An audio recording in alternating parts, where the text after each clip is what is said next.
Are you thinking about starting a business in developing nations like African nations or Asian or South American countries, but you are afraid of losing your money or you don't know what kind of business that would work in those environments? If that is the case, you have come to the right place. So in this video, I will share with you 3 most important points to watch out for if you are starting a business, especially in developing countries. If you don't follow the tips I'm going to share with you in this video, you can easily lose your business really fast. And these tips apply in any niche, any sectors you can think of. So the first tip I found that is really helpful is to start a business that requires some technical skills to replicate. This is because if your business does not require any technical skills, your business can be copied and replicated overnight, and that could push you out of business really fast. So when your business requires some technical skills, people cannot replicate easily. They have to put in some work. They have to first learn about the business, learn about the competitive advantage before they can come up with a model that mimics yours. This is very important because if you don't do that, the moment you start your business and people see that it is working, they are going to replicate that overnight. And once the same businesses appear in the same region, the competition will be really intense and you will be wiped out of the business really fast. Let me give you a quick example. Have you seen an area where there were nobody, for example, moving people, and the people were walking long distances, and then somebody came up with an idea of buying like a motorcycle to move people, and then that person made a lot of money. Then 5 months later in the same region, there were like 100 motorcycles. People are not creative enough to understand that too much competition is bad for business. So you, as a person who are thinking about starting a business, you have to understand this.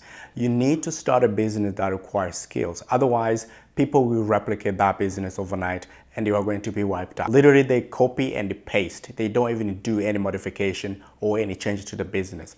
Whatever you're doing, they do exactly that. So that's why you need to make sure that the business you pick, regardless of what niche you go to, it requires some technical skills to replicate. If it's something that can be easily replicated, don't bother starting it because people will just copy and paste it, and in a matter of months, you will have lost the business. The second tip is to start a business that aligns with the country's ambitions and goals. Every country in the world, especially developing nations, they have set goals they want to achieve in any sector. Think about like manufacturing, agriculture, tourism, education, technology, IT, whatever sector you can think of.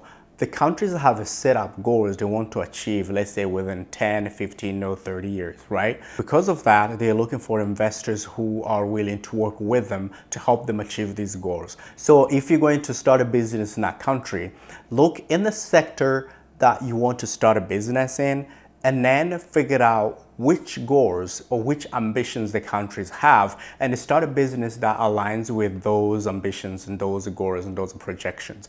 This is very critical because when you start such a business, it gives you a competitive advantage over other businesses. You get the government support really easily. The government will give you, for example, like tax incentives, you can get grants, you can get subsidies. If there's some certifications that you need or there's some regulatory approval you have to get. So they make sure that you get these ones fast compared to other businesses.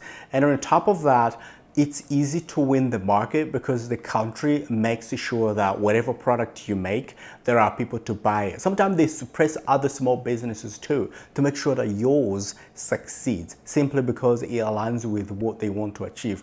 If your business succeeds, then the country will succeed. So always think in terms of what the country wants to achieve and start a business that aligns with that country's needs and goals. The third one, which is also the last point, is to start a business that complements existing businesses. Now, you know, like the old way of doing business, right? So you look at the market and you figure out what the people want or what they need, and then you start a business that solves that problem, right? And that's one way to look at whether your business idea is good or bad, right? When you get into developing nations, usually there are businesses in any sector you can think of, but most of businesses are sometimes struggling. So instead of you going there to start a business that does what they do better so that you can kick them out of the market, Go over there in your niche and look into that specific country and figure out what these businesses are struggling with. Then you become a solution for them. This will help you in two ways. One, you have clients already who are ready to buy. In other words, the product you make is going to be bought by these businesses right away simply because you become their solution. And number two, you are going to avoid competition that is not necessary.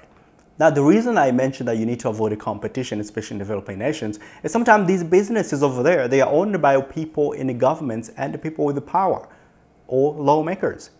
And that means if you are going to start a business that competes directly with them, and if one person has to lose, it's going to be you. So the best way to avoid such a competition and conflicts is to start a business that benefits them. In other words, go there, figure out what this business is struggling with, you provide that solution, that business is going to succeed and you are going to succeed as well. But if you go there to start a business that competes with them directly, even if we have a good solution, you might not be able to succeed simply because the person running a country, they're not going to see their businesses going bankrupt and you are going to succeed. That won't happen. The best way to do is to work with these people and become a solution to them so that all of you will succeed instead of you competing with. For example, let's say we have a business that make corn flour, right? And this business is struggling with the raw material. That means it does not have enough corn to process, right? Instead of you going in there and build, for example, start a huge farm and process corn, you could be able to have the big farm, grow corn, and then instead of you processing it, you can supply it to that business that is already struggling with raw material. So in that case, your corn will have ready customer to buy it, and that business is going to thrive because it has somebody who is going to supply them corn. So in other words, your business will succeed and their business will succeed as well. So in other words, both of your businesses will grow without competition. Here is a recap of the points we talked about. The first one is you need to start a business that requires some technical skills to replicate, because this kind of businesses helps you stay in a business longer. People cannot easily replicate those businesses. The second point we talked about is to start a business that aligns with the country's ambition, goals, and targets. This is very important because it helps you win the market easier. It helps you get the government support incentives, especially when it comes to tax. And also, you get competitive advantage over other businesses that are just doing random stuff. And the third and the last is, instead of starting a business that competes with existing businesses, start a business that complements existing businesses. So this way you avoid unnecessary competition and you start a business where all of you win instead of you winning and they lose, or they lose and you win.